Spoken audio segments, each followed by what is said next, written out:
Welcome to another episode of The Brand Called You, a podcast and podcast show that brings you leadership lessons, knowledge, experience, and wisdom from hundreds of successful individuals from around the world. I am your host, Ashutosh Garg, and today I'm delighted to welcome a very, very accomplished entrepreneur, Mr. Ajay Kumar from India. Ajay, welcome to the show. Thank you very much, Ashutosh. Thank you. Ajay is the founder and CEO of Cognigix Digital Learning Private Limited. He's a trustee with the Drishyashakti Charitable Trust, and he's the recipient of an award from the Chief Minister of Maharashtra in recognition of his contribution to building police capability. So Ajay, let's first talk about Cognigix. Tell me about this venture. We started in 2018. By then I had spent about a decade and a half in learning this space.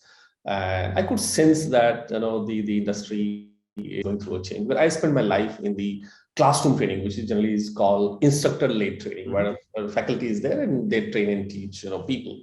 And I would have consulted over 200 different organizations in this space, and I felt that the whole learning space is largely moving towards the digital space of learning, and that's why I thought about having Cognigix in 2018, and we have grown quite a bit in the last 6 to 8 months have been really I would say phenomenal in growth.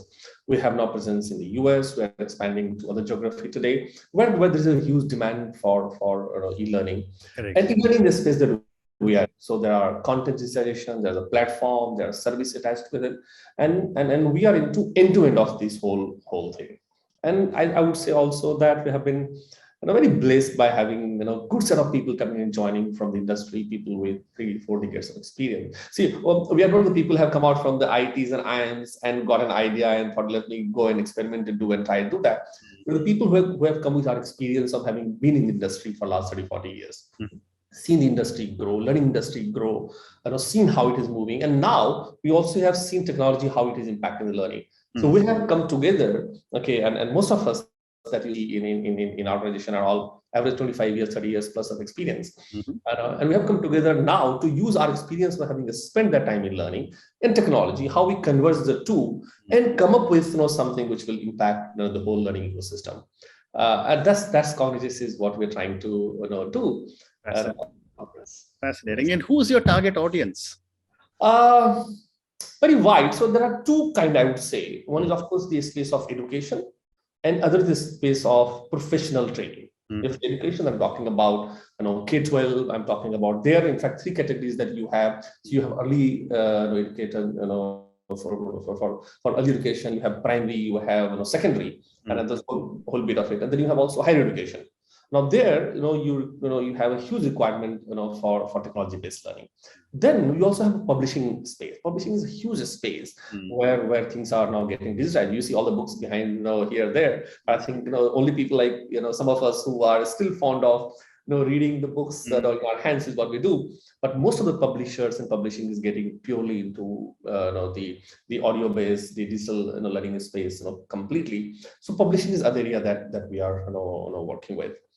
Third, which we generally see it happening, is the corporate space, where there is huge requirement for training and upskilling, etc., which is very commonly known and where you see it happening. Right. And very interesting space is also the space of non-profit and government. Huge amount of work when you talk about training, the healthcare workers, the law enforcement agencies, the ASHA workers, the Anganwadi workers, all of those people who are spread all across, and because now most of the people have the access to mobility and you have the technology available with them, you can now disseminate information and knowledge and a skill to a lot of people in one go, which earlier was difficult. So, if I summarize, I talked about the entire education space, which is K-12 and higher education.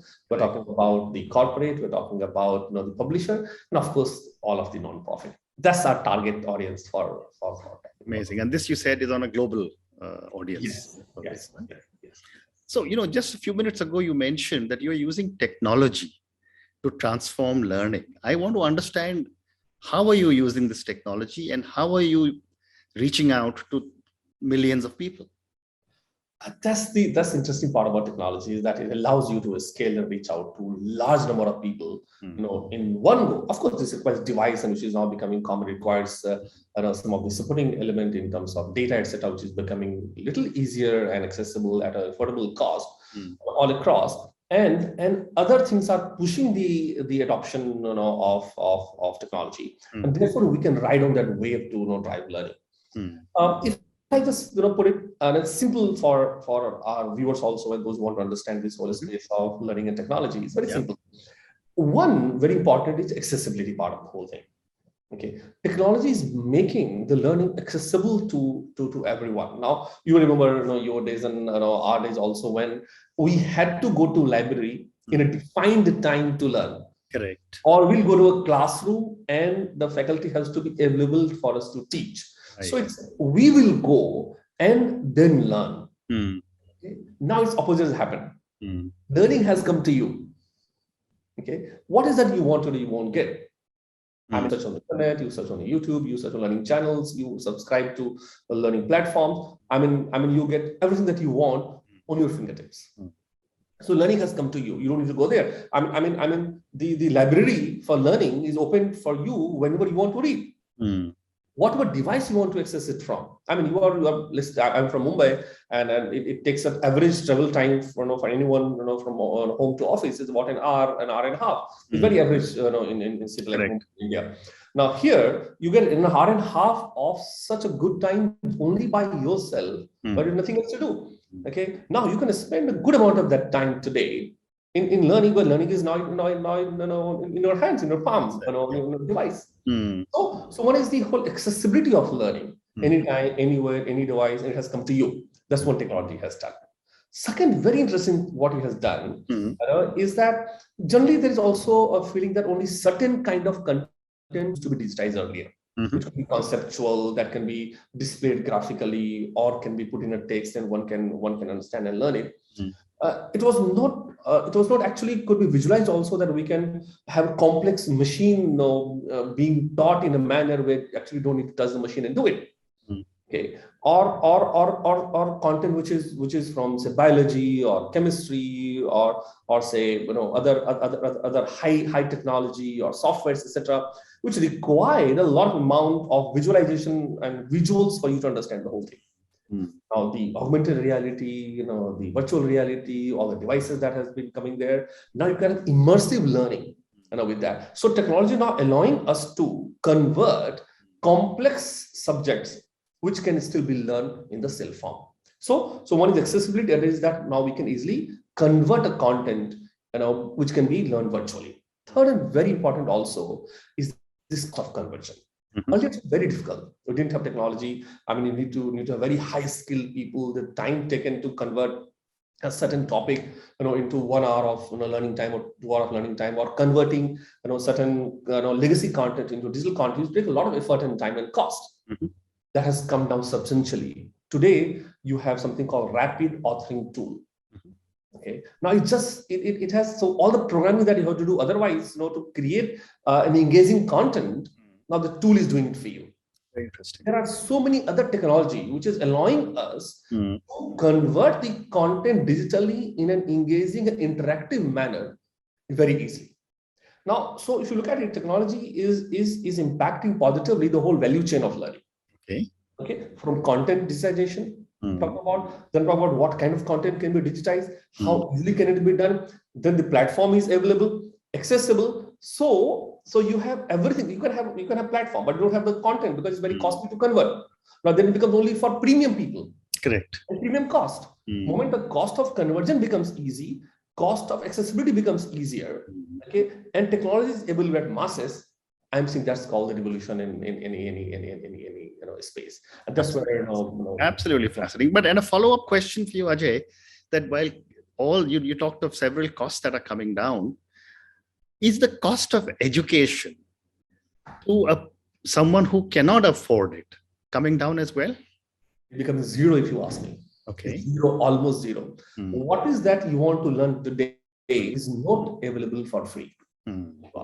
you want to learn about, the text or knowledge or the classroom content or any topic you name, and who is not there to teach you? I used to learn, my professor taught me in my management, days, or you must be taught, okay, here's Michael Porter's, the 5 forces and all that stuff. Okay, today you hear Michael Porter talk and tell you what he means by 5 forces, how he conceived it, and application of it in different industries and what he's doing. Correct. All of those are available to you at actually and virtually no cost. Now, if you need certification, if you need those degrees, you need a structured education, then you pay. And you pay what? 1/10 of that, what you could have otherwise paid. You could get today best of the degree, which is available for you. I'll give you a very interesting example, actually. So for example, MIT earlier used to go there and do a course. It will cost you in Indian, say about 40 lakhs, 50 lakhs rupees. It costs you to get education done there. Now they're saying, don't worry, you don't need to come all the way here. Okay, we'll convert 2/3 of the courses online. Do that because that can be self-learned. Okay, and you just pay half of that or less than that and do the whole course for us. Technology is allowing to do that at even that level of education I'm talking to you about. I agree. Yeah. So the whole everything is making it accessible and almost available to. That is so fascinating, Ajay, because I must share an example that I went through when the pandemic started. I was told that Harvard University was offering some amazing courses on all the religions of the world. So it was actually an 8-month program, which I finished in 2 months, and it cost me all of $300. Yes. So you're so right. Yes. You're so right. Yes. Phenomenal. Yes. So, again, when I was reading about you, Ajay, I was fascinating that you are delivering learning solutions in a different manner. And, I was also reading about terms like learner-centric learning architecting and goal-oriented learning with learning architecting. Now, you'll have to help me understand a lot of these things for our viewers and listeners. It's very simple. I mean, sorry, I think we use some difficult words there. No. It's very simple. Say what happens that when we used to, let's say, when we had our professors or teachers or trainers, in many cases, the content used to be the core of everything that used to happen. Right. So what treatment I give to the content?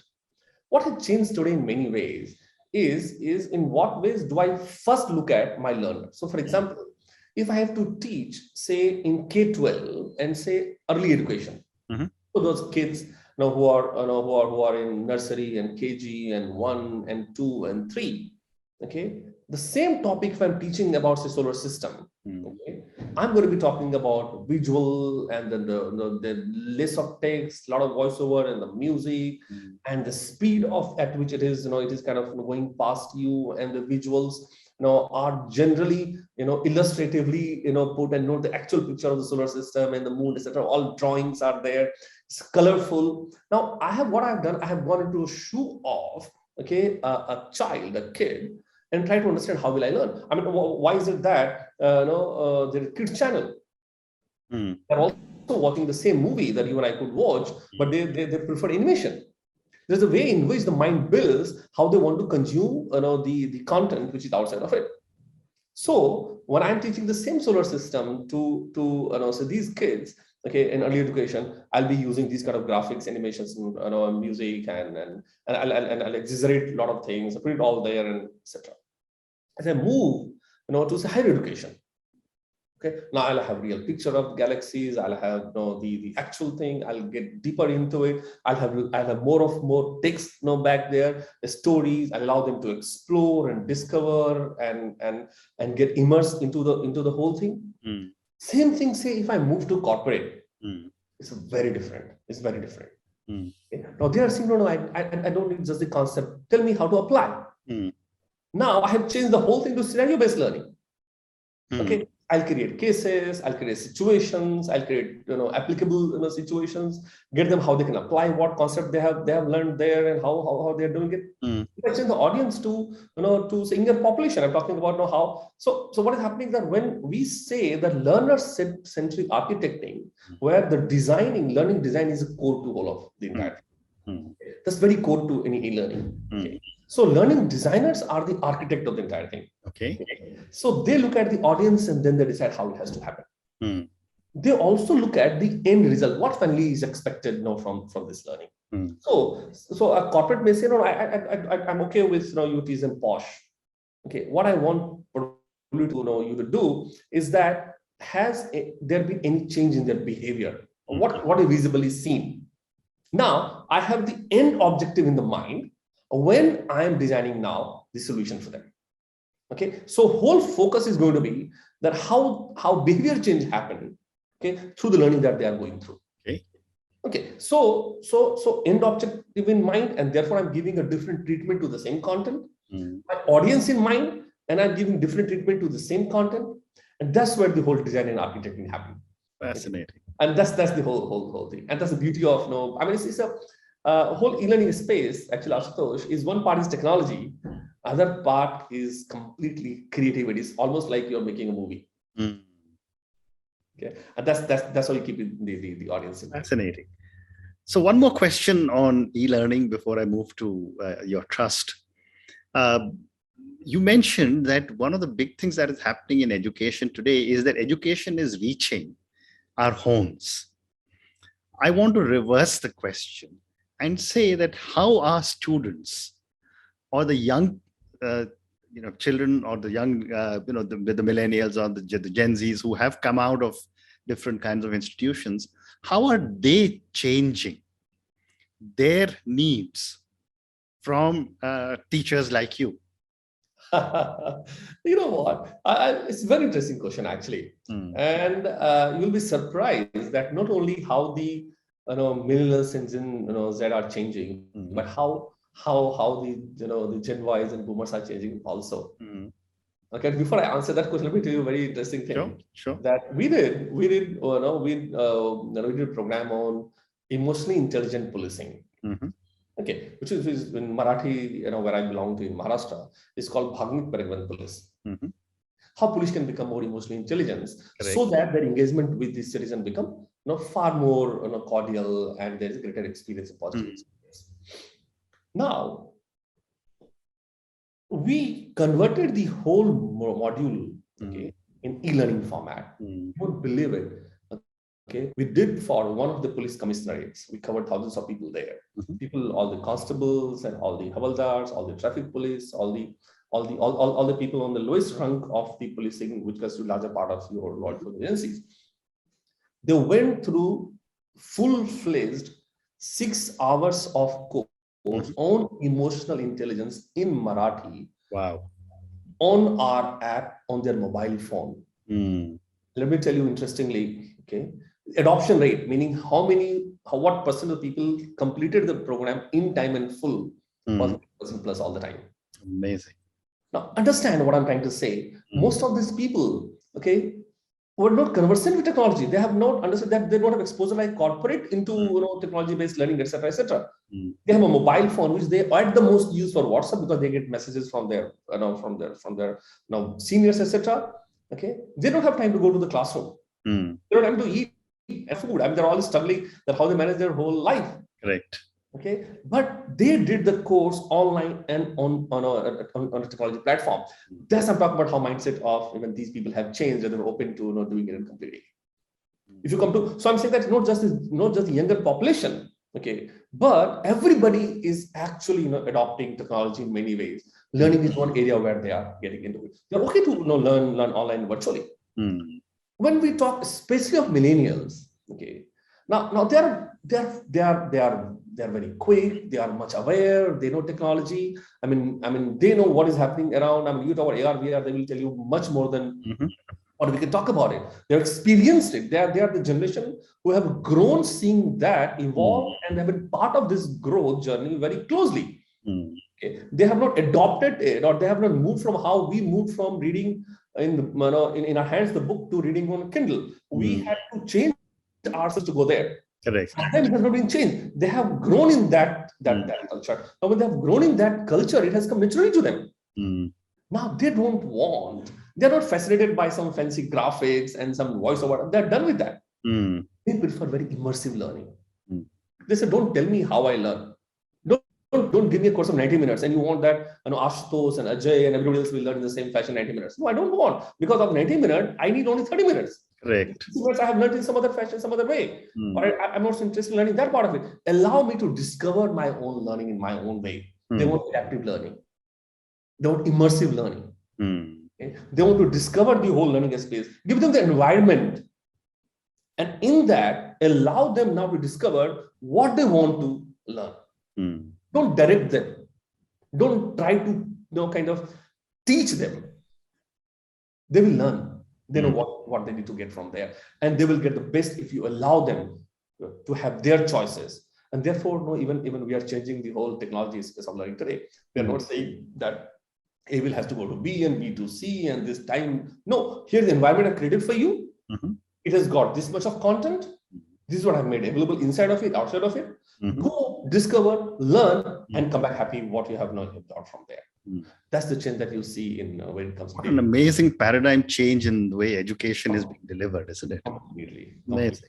It's fascinating, actually. So Ajay, now I've got a few minutes left. I'm now going to move to Drishyashakti Charitable Trust. Right. Tell me about the work you do at this trust. We have two trustees here. I'm there, and our founder trustee is Miss Geeta Podwal. Both of us are there. Geeta front ends many of these work that we do. So our trust is for the capacity building of differently able people. Okay. It could be visually challenged, hearing and speech impaired, mobility challenged, mentally challenged, autistic, all those kind of people. They are immensely talented, Okay, it's just to kind of understand what they are really very good at. Right. What is their distinguishing talent hiding in them?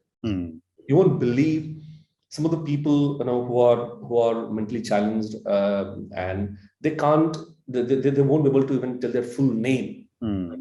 But when they put their effort in learning classical music, they will sing the whole song with exact words and complete tune, without missing one word or one syllable there. You won't make out that the person can't even spell out his or her name. So what we do is that we work at the artistic skills of these people. Okay. We train them. We give them platform where they can educate themselves and hone their skills. Then we give them platform to perform. That gives them confidence. Okay. That showcases the talent. That allow other people. See, one is this side where we're dealing with individual people. Then talk about others who are engaging with them, who are able people like us. How we see them, how we view them. We don't need to sympathize with them. No, they are much more talented. Correct. Much more talented. They have won medals for some country and hundreds of medals. They did even this time in Olympics. And they beat the able people. Yes. Be aware of that. Yes. Okay. So through this trust, okay, we educate people, we train them, we give them platform, allow them to perform, and many of them have made their careers from there. Okay, so that's what we do on our own way completely. Amazing. And is this facility available all over the country or only in Maharashtra right now? Only in Maharashtra, but right now I think technology has helped us here. Let me tell you, we have been able to do many things today, virtually, and therefore we have people from outside of the country and from India. I mean, we had people coming from more than about 18 states participating in many of the events that we do. We have established musician training these people for free on their musical abilities, and these people come from different states in the country and all happening virtually today. So that's what we do through the amazing. That's absolutely amazing. I mean, I think we've run out of time, but Ajay, I'm so inspired talking to you. When you were talking about Cognigix and all the work you're doing in learning, I almost was hoping that I could go back 60 years when I was 5 years old and start learning in an environment which was not how I learned, just primarily rote, Yes. But thank you again for such an amazing conversation. Thank you again and good luck. Thank you very much, Ashutosh, and thank you for this opportunity. I must tell you, it's an amazing platform that you have created, and I'm sure where you are disseminating information. You are an example of how technology can be used to live, kind of leverage learning. I mean, it's amazing. Thank you very much. Thank you again. Thank you for listening to the Brand Called You videocast and podcast, a platform that brings you knowledge, experience, and wisdom of hundreds of successful individuals from around the world.